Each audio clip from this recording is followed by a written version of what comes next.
প্রিয় বন্ধুরা, কেমন আছেন সবাই?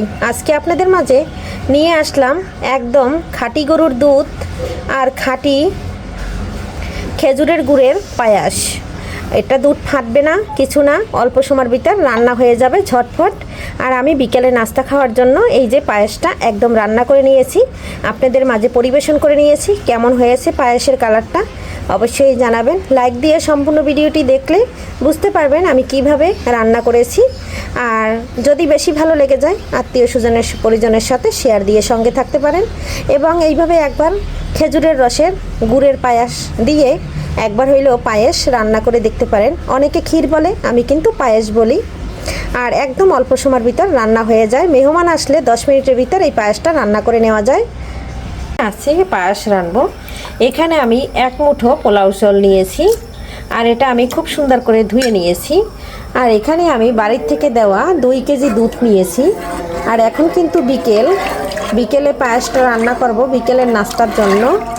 2 কেজি দুধ দিয়েই পায়েসটা রান্না করে নেব। এখানে কোনোভাবে জল দেব না, আজকে কিন্তু কোনোভাবে আমি গুঁড়ো দুধ দেবো না। বাড়ির থেকে দুধ পাঠানো দেখুন কতটা গাঢ়, কতটা ভালো, একদম আমাদের নিজেদের খাঁটি গরুর দুধ। ধুয়ে রাখা চালটা এখানে দিয়ে দিচ্ছি। চালটা দিয়ে এখন অনবরত একটু নেড়ে দিচ্ছি। সকালে আমি দুধটা জাল দিয়ে রেখেছিলাম, বোন বাড়িতে গিয়েছিল, রাত্রে নাইটের গাড়িতে আসছে, তাই নাইটের গাড়িতে ও দুধটা নিয়ে আসছে। সকালে দুধটা জাল দিয়ে রেখেছি, ভালো করে বলক পেরে রেখেছি। এখন আর গরম করেই একদম চালটা দিয়ে দিয়েছি। চালটা কিন্তু ভালো করে ফুটে যাবে দুধের সাথে সাথে। এখানে নিচ্ছি অরিজিনাল খাঁটি খেজুরের গুড়। আজকে এই খেজুরের গুড় দিয়েই হবে পায়েস রান্না, আর একদম ফ্রেশ খাঁটি খেজুরের গুড়। এখন আমি এটা জলে দিয়ে দিচ্ছি, দিয়ে আমি এখানে গরম করে নেব, তারপরে ছেঁকে দেব। চালটাও নেড়ে দিচ্ছি, আর এদিকে গুড়টা জাল দিয়ে নিচ্ছি।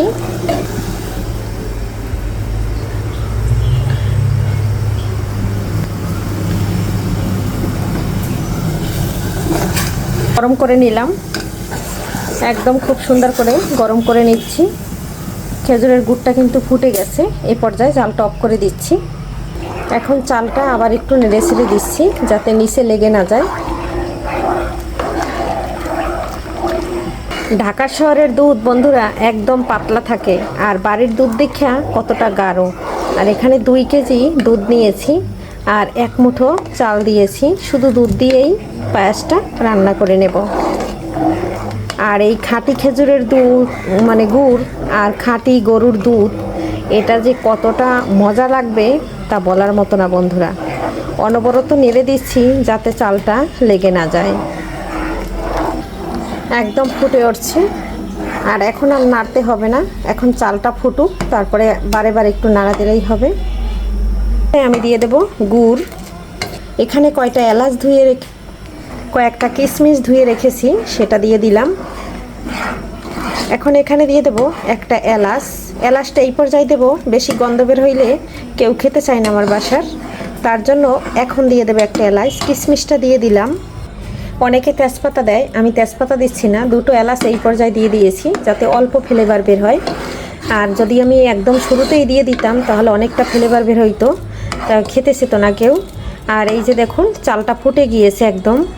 আর আমি কিন্তু মিষ্টি জিনিস একটু লবণ খাই, স্বাদের ব্যালেন্সের জন্য অল্প একটু লবণ দিয়ে দিচ্ছি। এখানে অল্প একটু লবণ দিয়ে দিচ্ছি। অনেকে মিষ্টি জিনিসে লবণ খায় না, আর আমি কিন্তু একটু খাই। এই পর্যায়ে দিয়ে দেব যে গুড়টা জাল করে রেখেছি, সেটা একটা ছাকনা দিয়ে ছেঁকে দিয়ে দেব। গুড়টা দিলে পরে চালটা কিন্তু এর জন্য আমি ভালো করে ফুটিয়ে নিলাম। আর এটা কিন্তু আমরা বিকালে খাবো, তাই বিকেলের জন্য রান্না করে নিয়েছি। এখন বাজে 5টা। বন্ধুরা, এই যে গুড়টা কিন্তু ছাকনা দিয়ে ছেঁকে দিতে হবে, কারণ গুড়ে কিন্তু অনেক ময়লা থাকে, বালু থাকে। তারপরে যেহেতু এটা কিন্তু খেজুরের গুড়, খেজুরের রস যখন জাল দেয় তখন কিন্তু চুলায় জাল দেয়, অনেক লাকড়ির ময়লা থাকে। এই যে দেখুন এখানে কতটা ময়লা ছাকনায় এসেছে, এটা কিন্তু এভাবে ছেঁকে দিয়ে ফেলে দিতে হয়। এখন আমি এই যে খেজুরের গুড়টা দিয়ে একটু নেড়ে ছেড়ে দিলাম। আর যেহেতু চালটা ফুটে কিন্তু একদম শুকিয়ে গেছে, এখন গুড়টা দেওয়ার পরে এই যে আবারও কিন্তু একটু আর বেশি যদি বন্ধুরা চাল ফুটে যায় তাহলে খেতে ভালো লাগে না। চালটা একটু গোটা গোটা থাকলে আমার কাছে ভীষণ খেতে ভালো লাগে। আর খেজুরের গুড় তো এটা কিন্তু অল্প দিলেই মিষ্টি হয়ে যায়, তাই আমি কিন্তু এই যে ছোটো চামচের 2 চামচ গুড় নিয়ে এখানে জলের ভিতর জাল দিয়ে নিয়েছি। এই পর্যায়ে আমি একটু জালটা বাড়িয়ে দিচ্ছি ফুটে আসা পর্যন্ত। আর এটা খেজুরের গুড় কিন্তু বাড়ির খেজুরের গুড়, এটাই কিন্তু দুধ কাটবে না প্লাস ফাটবে না। বন্ধুরা কত সুন্দর একটা কালার আসছে তাই না? আপনারা যদি গুড় বেশি খান তাহলে আরও একটু দিয়ে নিতে পারেন। আমি কিন্তু গুড়ের পরিমাণ কম খাই, তাই কিন্তু আমার অনুযায়ী আমি দিয়েছি। আর এই পায়াস বলুন বা ক্ষীর বলুন, যেটাই কিন্তু রান্না করবেন এটা কিন্তু আপনাদের স্বাদ অনুযায়ী আপনারা গুড় মিষ্টি দিবেন। আমরা কিন্তু মিষ্টির পরিমাণ কম খাই, তাই সেই ক্ষেত্রে কিন্তু আমরা গুড় মিষ্টিটা একটু কম দিয়েছি। এখানে আবার একটু নেড়ে ছেড়ে দিচ্ছি। আর দেখুন আমার দুধটা কিন্তু কেটে যায়নি। এভাবে যদি খাঁটি গরুর দুধ আর খাঁটি যদি গুড় হয় তাহলে কিন্তু একদম পায়াস রান্না কিন্তু খুব সুন্দর হয়। দুধটা কাটে না আর কোনো টেনশন থাকে না। টেনশন ছাড়া পায়েসটা রান্না হয়ে গেছে। এই যে দেখুন, আর 2 মিনিটের মতো ফুটিয়ে নিলেই একদম হয়ে যাবে। তবে জালটা কিন্তু আমি হাই হিটে রেখেছি। গুড়টা দেওয়ার পরে যদি ভালো করে জাল না হয় খেতে ভালো লাগবে না।